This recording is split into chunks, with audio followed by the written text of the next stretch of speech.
ஓம் சாந்தி. Murali date 19/6/2024.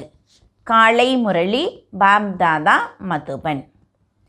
இனிமையான குழந்தைகளே, தந்தையின் நினைவில் இருப்பதும் பிறருக்கு நினைவை கொடுப்பதும் மூல சேவையாக இருக்கிறது. நீங்கள் யாருக்கு வேண்டுமானாலும் தந்தையின் அறிமுகத்தை கொடுத்து அவருக்கு நன்மை செய்ய முடியும். கேள்வி: எந்த ஒரு சிறிய பழக்கம் மிகப்பெரிய தவறு செய்ய வைக்கிறது? அதிலிருந்து தப்பிக்க வழி என்ன? பதில்: ஒருவேளை எதையும் மறைக்கும் அல்லது திருடும் பழக்கம் யாரிடமாவது இருந்தால் அது மிகப்பெரிய தவறாக இருக்கிறது. இன்று சில்லறை திருடன் நாளை லட்சத்தை திருடுவான் என்று சொல்லப்படுகிறது. பசி எடுத்தால் ஆசைக்கு வசமாகி அனுமதியின்றி மறைமுகமாக தின்பது, திருடுவது போன்றவை மிக மோசமான பழக்கங்கள். இந்த பழக்கங்களிலிருந்து தப்பிக்க பிரம்மா பாபாவிற்கு சமமாக ட்ரஸ்டி ஆகுங்கள். இப்படி எந்த பழக்கம் இருந்தாலும் அதை பற்றிய உண்மையை தந்தையிடம் சொல்லுங்கள். ஓம் சாந்தி. ஆன்மீக தந்தை அமர்ந்து ஆன்மீக குழந்தைகளுக்கு புரிய வைக்கின்றார். நாம் எல்லையற்ற தந்தையின் முன்னால் அமர்ந்திருக்கின்றோம் என்பது குழந்தைகளுக்கு தெரியும். நாம் ஈஸ்வரிய குடும்பத்தை சார்ந்தவர்கள். ஈசன் நிராகாரர். நீங்கள் ஆத்ம அபிமானியாகி அமர்ந்திருப்பது உங்களுக்கு தெரியும். இதில் அறிவியலின் பெருமைக்கோ அல்லது ஹட்டயோகம் போன்றவற்றிற்கோ எந்த விஷயமும் இல்லை. இது புத்தியின் வேலை. இதில் சரீரத்திற்கு எந்த வேலையும் இல்லை. ஹட்டயோகத்தில் சரீரத்திற்கு வேலை இருக்கிறது. இங்கே குழந்தை என்று உணர்ந்து தந்தையின் முன்னால் அமர்ந்திருக்கின்றீர்கள். தந்தை நமக்கு பாடம் கற்பிக்கின்றார் என்பது உங்களுக்கு தெரியும். தன்னை ஆத்மா என உணர்ந்து தந்தையை நினைவு செய்யுங்கள். அப்போது இனிமையான குழந்தைகளே, உங்கள் எல்லா பாவங்களும் அழிந்து போகும் என்று சொல்லுகின்றார். அடுத்து சக்கரத்தை சுற்றுங்கள். பிறருக்கு சேவை செய்து தனக்கு சமமாக மாற்றுங்கள்.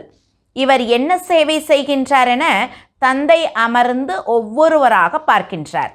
ஸ்தூல சேவை செய்கிறாரா, சூக்ஷ்ம சேவை செய்கிறாரா அல்லது மூல சேவை செய்கிறாரா என ஒவ்வொருவரையும் தந்தை பார்க்கின்றார். இவர் எல்லோருக்கும் தந்தையின் அறிமுகத்தை கொடுக்கின்றாரா? இதுதான் முக்கிய விஷயம்.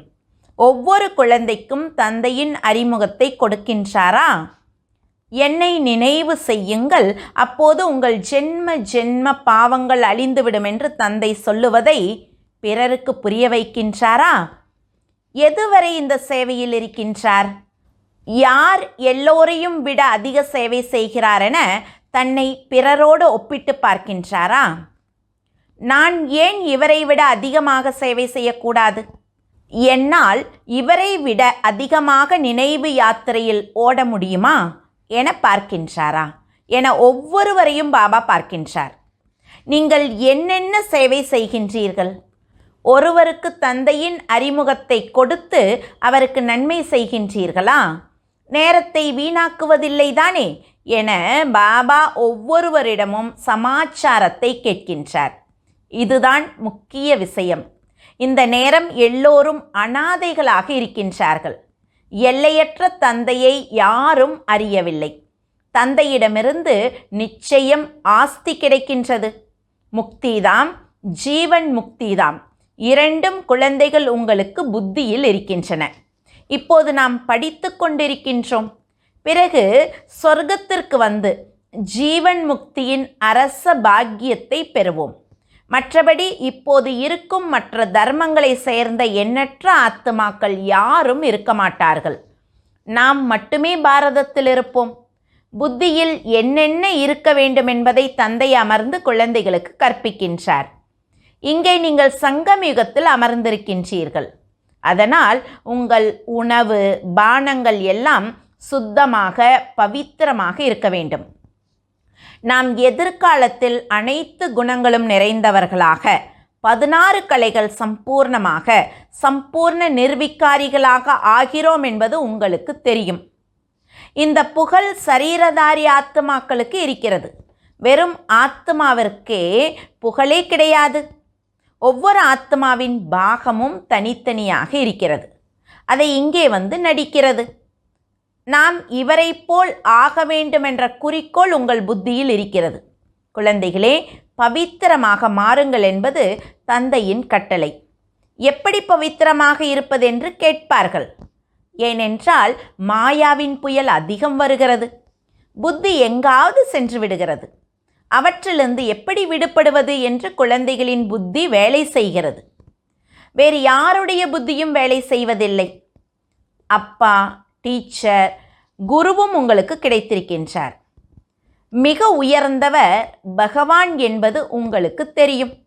அந்த தந்தையும் டீச்சராகவும் ஞானக் கடலாகவும் இருக்கின்றார்.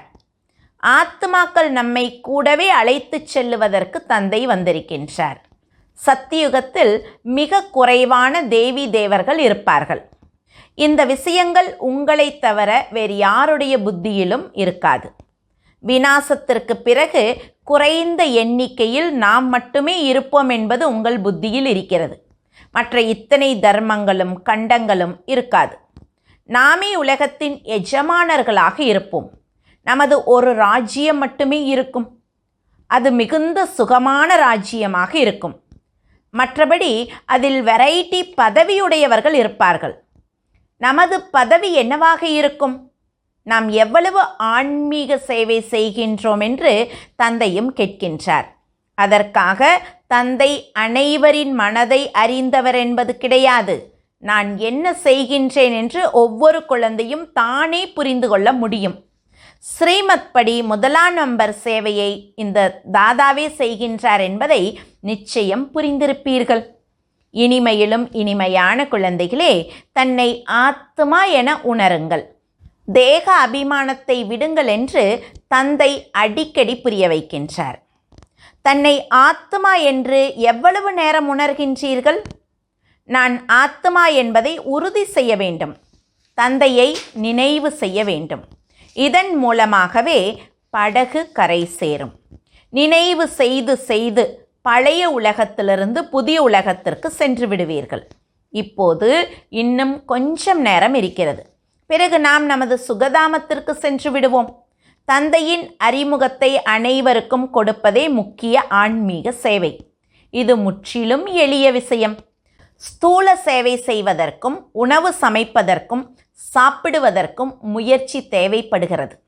இதில் முயற்சிக்கு எந்த விஷயமும் கிடையாது. அதாவது பாபாவோட அறிமுகத்தை எல்லாருக்கும் கொடுக்கறதுக்கு எந்த கஷ்டமும் இல்லை. தன்னை ஆத்மா என்று மட்டும் புரிந்து கொள்ள வேண்டும். ஆத்மா அழியாதது, சரீரம் அழியக்கூடியது. ஆத்மாவே எல்லா பாகத்தையும் நடிக்கின்றது. இந்த கல்வியை ஒரு முறை மட்டுமே தந்தை வந்து கற்பிக்கின்றார். அப்போது விநாச நேரமாக இருக்கிறது. புதிய உலகமே தேவி தேவர்களுடையதாக இருக்கிறது. அங்கே நிச்சயம் போக வேண்டும். மற்ற முழு உலகமும் சாந்தி தாமத்திற்கு போக வேண்டும். இந்த பழைய உலகம் இருக்கப் போவதே இல்லை. நீங்கள் புதிய உலகத்தில் இருக்கும்போது பழைய உலகின் நினைவு இருக்குமா? எதுவும் இருக்காது. நீங்கள் சொர்க்கத்தில் தான் இருப்பீர்கள். ராஜ்யம் செய்து கொண்டிருப்பீர்கள். இது புத்தியில் இருந்தால் மகிழ்ச்சி இருக்கும். சொர்க்கத்திற்கு அநேக பெயர்கள் கொடுக்கப்பட்டிருக்கிறது. நரகத்திற்கும் அநேக பெயர்களை கொடுத்திருக்கின்றார்கள். பாவ ஆத்மாக்களின் உலகம், நரகம், துக்கதாமம், எல்லையற்ற தந்தையாக ஒருவரே இருக்கின்றார் என்பது இப்போது குழந்தைகள் உங்களுக்கு தெரியும். நாம் அவரது கண்டெடுக்கப்பட்ட குழந்தைகள். அதனால் அப்படிப்பட்ட தந்தையிடம் அதிக அன்பு இருக்க வேண்டும்.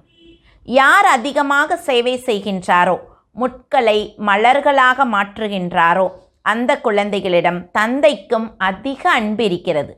மனிதனிலிருந்து தேவராக மாற வேண்டும் தானே? தந்தை தானே ஆவது இல்லை, நம்மை மாற்ற வந்திருக்கின்றார். அதனால் மனதில் அதிக மகிழ்ச்சி இருக்க வேண்டும். சொர்க்கத்தில் நாம் என்ன பதவி பெறுவோம்? நாம் என்ன சேவை செய்கின்றோம்? வீட்டில் வேலைக்காரர்கள் இருந்தாலும் அவர்களுக்கும் அறிமுகத்தை கொடுக்க வேண்டும். யார் தானே கனெக்ஷனில் வருகின்றாரோ அவருக்கு கல்வியை கற்பிக்க வேண்டும்.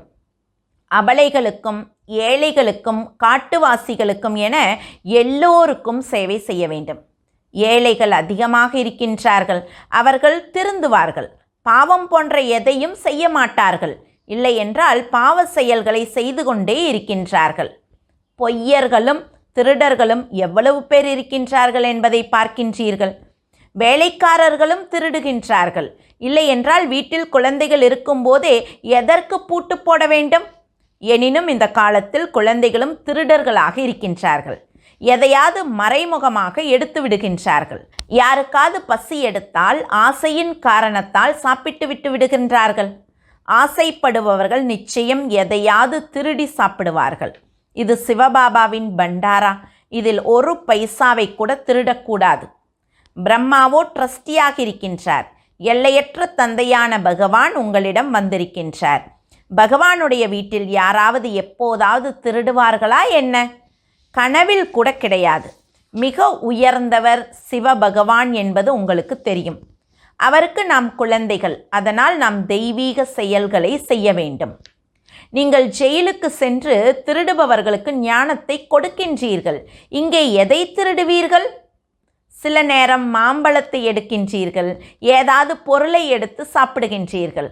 அதுவும் திருட்டுத்தானே? எந்த பொருளையும் கேட்காமல் எடுக்கக்கூடாது, தொடவே கூடாது. சிவபாபா நமது தந்தை. அவர் கேட்கின்றார், பார்க்கின்றார். குழந்தைகளிடம் எந்த அவகுணங்களும் இல்லைதானே என்று கேட்கின்றார். ஒருவேளை ஏதாவது அவகுணங்கள் இருந்தால் சொல்லுங்கள். தானமாக கொடுத்துவிட்டு பிறகு ஏதாவது தலைகீழ் வேலை செய்தால் அதிகமாக தண்டனை பெறுவீர்கள். திருட்டு பழக்கம் மிக கெட்டதாக இருக்கிறது. ஒருவர் சைக்கிளை திருடுகின்றார், பிடித்து விடுகின்றார்கள்.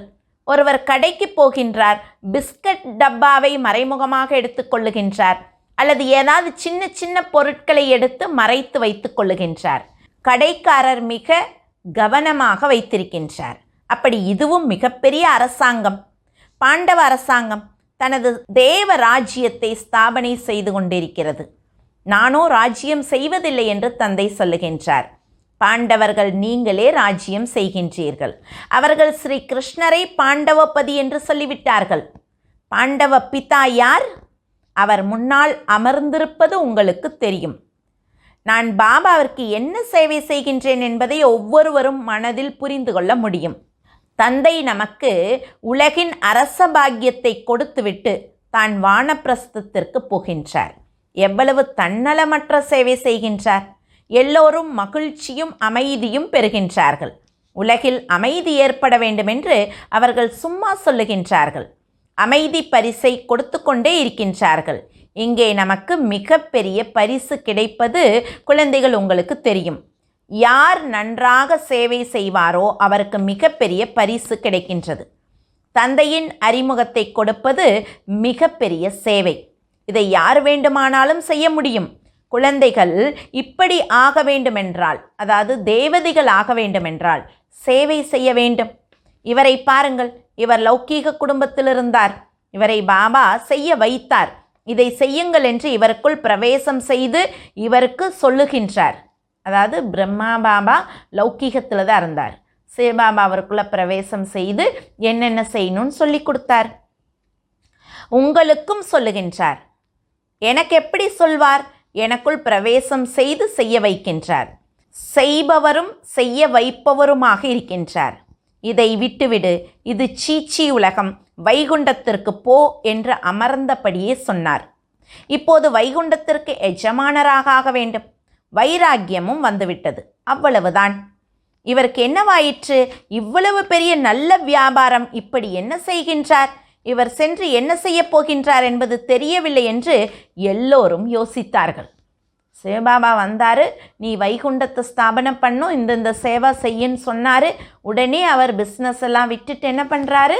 இந்த சேவையில் முழுசாக மூழ்கி மிக உயர்ந்த நிலைக்கு வராரு. இப்போ மற்றவங்களுக்கெல்லாம் இந்த ஸ்தூல வேலையை ஏன் விட்டார், என்ன பண்ண போகிறார் அப்படின்னு யோசனையோடு பார்த்தாங்க. விடுவது ஒன்றும் பெரிய விஷயம் அல்ல, அவ்வளவுதான். எல்லாவற்றையும் தியாகம் செய்தார். மேலும் எல்லோரையும் தியாகம் செய்ய வைத்தார். மகளையும் தியாகம் செய்ய வைத்தார். இப்போது இந்த ஆன்மீக சேவை செய்ய வேண்டும். எல்லோரையும் பவித்திரமாக மாற்ற வேண்டும். நாங்கள் ஞான அமிர்தத்தை பருக போகின்றோம் என்று எல்லோரும் சொன்னார்கள். தாய்மார்களின் பெயரை சொன்னார்கள். ஞான அமிர்தத்தை பருக ஓம் ராதையிடம் போகின்றோம் என்று சொன்னார்கள். யார் இந்த யுக்தியை உருவாக்கியது?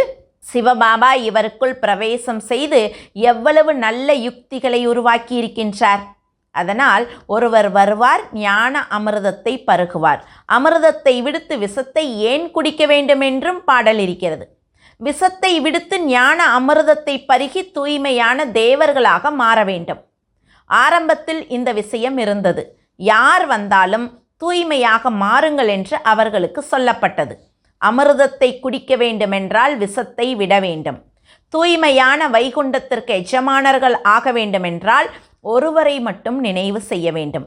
அப்போது நிச்சயம் தகராறு நடக்கும். ஆரம்பகால பிரச்சனைகள் இப்போதும் தொடர்ந்து வருகின்றன. அதாவது தூய்மையாக இருக்கணும் அப்படின்னு சொல்லும்போது நிறைய பிரச்சனைகள் யஜ்யத்தினோட ஆரம்பத்தில் வந்தது. இன்னைக்கு வரையில் அது தொடர்ந்து வருது. அபலைகள் மீது எவ்வளவு கொடுமைகள் நடக்கின்றன. எந்த அளவு நீங்கள் உறுதியாகி கொண்டே போவீர்களோ அந்த அளவு பவித்திரம் நல்லது என்பதை புரிந்து கொள்ளுவார்கள். பாபா எங்களை தூய்மையாக மாற்றுங்கள் என்று சொல்லியே அழைக்கின்றார்கள். முதலில் உங்கள் நடத்தை என்னவாக இருந்தது? இப்போது என்னவாக மாறிக்கொண்டிருக்கிறது? முன்னர் நாங்கள் பாவிகள் என்று தேவி தேவர்கள் முன்பாக சென்று சொல்லி வந்தீர்கள். இப்போது அப்படி சொல்லுவது இல்லை. ஏனென்றால் நாம் இப்போது இப்படி ஆகிக்கொண்டிருக்கின்றோம். நாம் எதுவரை சேவை செய்கின்றோம் என்று குழந்தைகள் தன்னையே கேட்க வேண்டும். அப்படி சமையல் கூடம் இருக்கிறது. அது உங்களுக்காக எவ்வளவு சேவை செய்கிறது? அவர்களுக்கு எவ்வளவு புண்ணியம் கிடைக்கிறது? பலருக்கு சேவை செய்தால் அனைவரின் ஆசீர்வாதமும் கிடைக்கும். சமையல் கூடத்தின் அதிசயம், எவ்வளவு ஏற்பாடுகளை செய்து வைத்திருக்கின்றார்கள் என்று பெருமைகளை அதிகமாக எழுதுகின்றார்கள். இது ஸ்தூல சேவையாக இருக்கிறது. சூக்ஷ்மமாகவும் செய்ய வேண்டும். பாபா இந்த 5 பூதங்கள் மிக கடுமையாக இருக்கின்றன. அவை நினைவில் இருக்க விடுவதில்லை என குழந்தைகள் சொல்லுகின்றார்கள். குழந்தைகளே, சிவபாபாவை நினைவு செய்து சமையல் செய்யுங்கள் என்று பாபா சொல்லுகின்றார். ஒரு சிவபாபாவை தவிர வேறு யாரும் இல்லை. அவரே உதவி செய்கின்றார். நான் உங்கள் சரணத்திற்கு வந்திருக்கின்றேன் என்று பாடலும் இருக்கிறது. சத்தியுகத்தில் அப்படி சொல்ல மாட்டார்கள். இப்போது நீங்கள் சரணத்திற்கு வந்திருக்கின்றீர்கள். ஒருவருக்கு பேய் பிடித்தால் அதிக தொல்லை கொடுக்கின்றது. அப்படி அசுத்த ஆத்மா வருகிறது. உங்களை எத்தனை பூதங்கள் பிடித்திருக்கின்றன? காமம், கோபம், பேராசை, மோகம், இந்த பூதங்கள் உங்களை அதிகமாக வாட்டி வதைக்கின்றன. அந்த அசுத்த ஆத்மா ஒரு சிலருக்கு தொல்லை கொடுக்கின்றது. இந்த 5 பூதங்கள் 2500 வருடங்களாக தொடர்ந்து வருகின்றன. நீங்கள் எவ்வளவு கஷ்டப்பட்டு விட்டீர்கள்? இந்த 5 பூதங்கள் உங்களை திவாலாக்கிவிட்டன. தேக அபிமானத்தின் பூதம் நம்பர் 1. காமம் பெரிய பூதமாக இருக்கிறது. அது உங்களுக்கு எவ்வளவு தொல்லை கொடுத்திருக்கின்றது என்பதையும் தந்தை சொல்லியிருக்கின்றார். இந்த பூதங்கள் ஒவ்வொரு கல்பமும் உங்களை பிடிக்கிறது. ராஜா ராணியைப் போல பிரஜைகள் எல்லோரையும் பூதம் பிடிக்கிறது. அதனால் இதை பூதங்களின் உலகம் என்று சொல்லுகின்றார்கள். ராவண ராஜ்யம் என்றால் அசுர ராஜ்யம். சத்தியுக திரேத்தாவில் பூதங்கள் இருப்பதில்லை. ஒரு பூதம் கூட எவ்வளவு தொல்லை கொடுக்கிறது இதை பற்றி யாருக்கும் தெரியாது. 5 விக்கார வடிவ ராவண பூதம் தந்தை அதிலிருந்து விடுவிக்கின்றார். உங்களிலும் சிலர் புத்திசாலிகளாக இருக்கின்றார்கள். அவர்களின் புத்தியில் அமர்கிறது. இந்த பிறவியில் அப்படிப்பட்ட எந்த காரியத்தையும் செய்யக்கூடாது. திருடினால், தேகாபிமானத்தில் வந்தால் ரிசல்ட் என்னவாகும்? பதவி நாசமாகும். எதையாவது எடுத்து விடுகின்றீர்கள். சில்லறை திருடன் லட்சத்தை திருடுவான் என்று சொல்லுகின்றார்கள். யாகத்தில் இப்படிப்பட்ட காரியத்தை ஒருபோதும் செய்யக்கூடாது. பழக்கமாகிவிட்டால் பிறகு ஒருபோதும் விலகாது. எவ்வளவு தலையில் முட்டிக்கொள்ள வேண்டியதாக இருக்கிறது. நல்லது. இனிமையிலும் இனிமையான காணாமல் போய் கண்டெடுக்கப்பட்ட செல்ல குழந்தைகளுக்கு தாய் தந்தை பாம் தாதாவின் அன்பு நினைவுகள் மற்றும் காலை வணக்கம். ஆன்மீக குழந்தைகளுக்கு ஆன்மீக தந்தையின் நமஸ்காரம். ஆன்மீக தந்தைக்கு ஆன்மீக குழந்தைகளுடைய அன்பு நினைவுகளும் நமஸ்காரமும். தாரணைக்கான முக்கிய சாரம். முதல் பாயிண்ட், ஸ்தூல சேவையோடு சூக்ஷ்ம மூல சேவையும் செய்ய வேண்டும். அனைவருக்கும் தந்தையின் அறிமுகத்தை கொடுக்க வேண்டும். ஆத்மாக்களுக்கு நன்மை செய்ய வேண்டும். நினைவு யாத்திரையில் இருப்பது நல்ல சேவை. இந்த சேவையில் பிஸியாக இருக்க வேண்டும். உங்கள் நேரத்தை வீணாக்கக்கூடாது.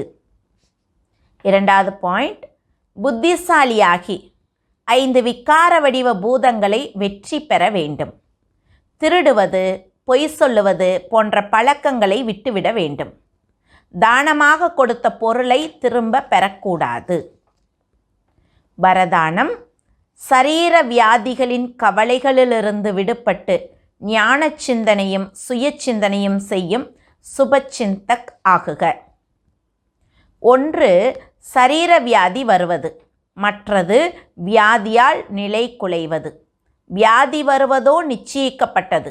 ஆனால் உயர்ந்த நிலையிலிருந்து தடுமாறுவது பந்தனத்தில் இருப்பதன் அடையாளமாகும். யார் சரீர வியாதியின் சிந்தனையிலிருந்து விடுபட்டு சுய சிந்தனையும் ஞான சிந்தனையும் செய்வாரோ அவரே சுபச்சிந்தக். இயற்கையை பற்றி அதிகமாக சிந்தித்தால் கவலை ரூபமாகிவிடும். இந்த பந்தனத்திலிருந்து விடுபடுவதையே கர்மாதீத் நிலை என்று சொல்லுகின்றார்கள். ஸ்லோகன், அன்பின் சக்தி பிரச்சனை வடிவ மலையையும் தண்ணீரை போல லேசாக்கி விடுகிறது. ஓம் சாந்தி.